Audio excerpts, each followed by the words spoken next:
If you're anything like me, you're a combination of two things. You're always broke and you're cheap. For birthdays, I usually just take a piece of paper, fold it in half, write "It's your birthday," and then sign the inside of the card. For Christmas, I just make people snacks. My Christmas peppermint bark is better than Heisenberg's blue crystal meth. Being broke and cheap kind of makes a hardcore gaming habit difficult to maintain. The new MMO Wildstar just came out, and they introduced, to me at least, a new way to be able to pay to play the game. Now, they still have the monthly subscription fees, which is kind of the big thing keeping me from playing it, because I'm already paying for WoW.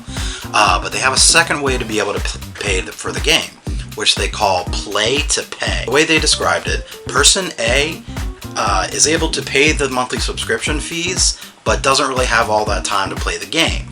Whereas Person B has all the time in the world to play the game, but can't really afford the subscription fees. So the way they settle this is, Person A, along with paying the subscription fees, also buys these things called creds, using actual real world money. And then Person B plays the game crazy-like and makes all this gold so that they can then buy the creds from the auction house, which is basically them buying game time with in-game gold. I thought that was kind of cool at first, but the more I started to think about it, it made less and less sense to me. Because if Person A doesn't have the time to play a game, why is he paying $15 a month to play it when he can barely play it? I actually asked someone who is in this exact same situation, why do you do that? And he said, because I want to. And that was a perfectly reasonable excuse. This got me thinking about some of my favorite free-to-play games. Now, about 2 years ago, free-to-play was a foreign concept to me. Then I discovered what it was, and it was like the pearly gates of gaming just opened up to me. I can play games for free! So now, if you're like me, you're broke and you're cheap, I'd like to tell you some of my favorites that you can try out. To start off this list is a game that my friends and I play sometimes. Team Fortress 2. It's your basic first-person shooter. You pick a class, one side fights the other side on different courses, you do different stuff like capture the flag, you move the card, king of the hill, all that stuff. Now, personally, it's not one of my favorites. I enjoy playing with my friends from time to time, but first-person shooters are like low on the list for games for me. There's not a whole lot of story. There's not a whole lot of, plot or character development, because there's not really, that's not what that game is. It's just a goofy, fun game that you can just kind of go and shoot people with and have fun. So it's fun. You can get it on Steam. Check it out if that's your thing.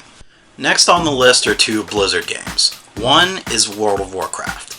No, it's not all free to play, but they do have a trial version where you basically get to play the game, but only up to level 20.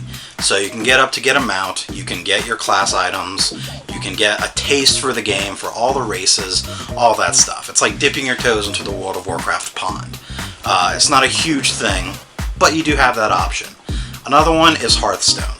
Again, this game doesn't have a whole lot of plot, doesn't have a lot of characters. The basis of it is all of the characters and heroes from World of Warcraft are getting together and playing cards against each other.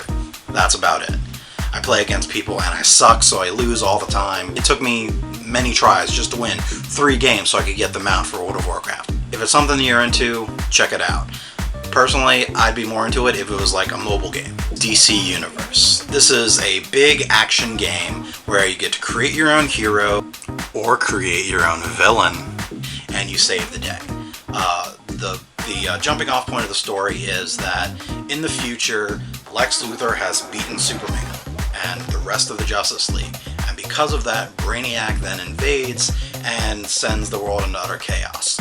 So Lex Luthor then goes back in time to warn the Justice League and all the villains and use these, I think they're called symbiotes, to basically spread among the human race and turn them all into different heroes.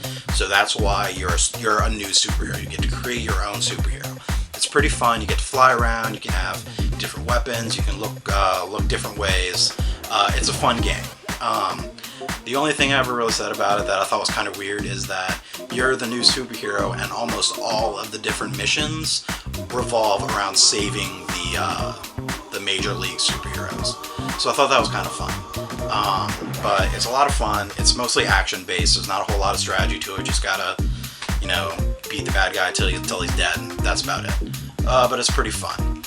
Now, staying on the comic book wave, there's also Marvel Heroes. I haven't played this one yet. I know people who have, and they love it. I'm trying to install it, and so I can finally play it. It looks fun. I've heard it's fun. It's also free to play. This next game had me really excited when it was first announced, so the fact that it went free to play is awesome. Star Wars: The Old Republic. I was a huge fan of Knights of the Old Republic back in the day. It's one of the best games I've ever played. I'm also a huge BioWare fan. I love Mass Effect, love Dragon Age. Basically every game I've played from BioWare, I've loved. This game takes place, I want to say, 300 or so years after the events of Knights of the Old Republic and Knights of the Old Republic 2. Bastila's granddaughter, or great-great-granddaughter, Bastille Shan, is now the leader of the Republic Jedi. And the Sith return in full force. So the basis of the game is pretty much Sith versus Republic. You can choose either side. You can be a Dark Jedi, you can be a bounty hunter, you can be an Imperial agent, you can be a good Jedi, you can be a smuggler like Han Solo, or you can be a soldier like one of the clone soldiers. It's a great game. It's a great single-player game. The multiplayer is meh. For me, I've barely ever touched it, but from other people that have played the multiplayer, they say the single player is a lot better. If you play Dragon Age 2, the gameplay feels a lot like Dragon Age 2, just in the Star Wars universe. They have cinematics, and you get different voices for your character. You can make your own characters, just like, most other MMOs. It's a lot of fun. I'm still playing it. Leveling takes a while. It's a very story-heavy game. But I think it's worth it, and I think it's worth checking out. To end this list is a new one that I literally just got into.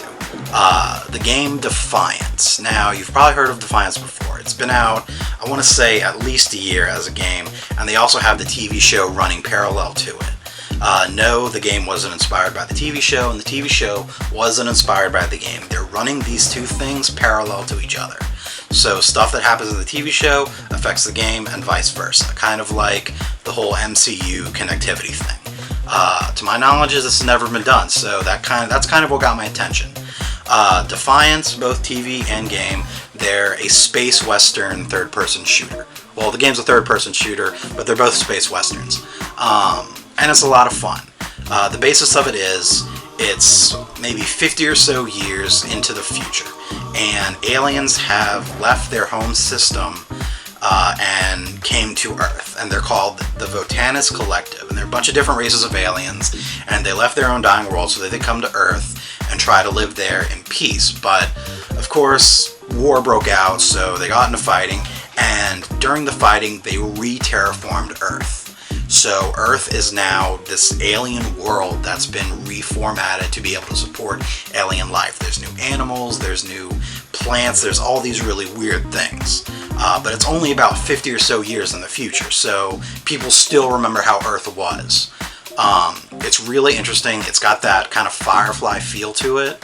And the show takes place in the one town, Defiance. In the game, I'm only a little of the way in, but so far it's in like San Francisco. Alien San Francisco. It's really cool. The gameplay's fun. The only thing I don't like about the gameplay is that there's no cover mechanic, and I really like cover games where I can just, poke out, bang, bang, bang. And you can make your own character from like 2 or 3 different races. You should definitely check it out.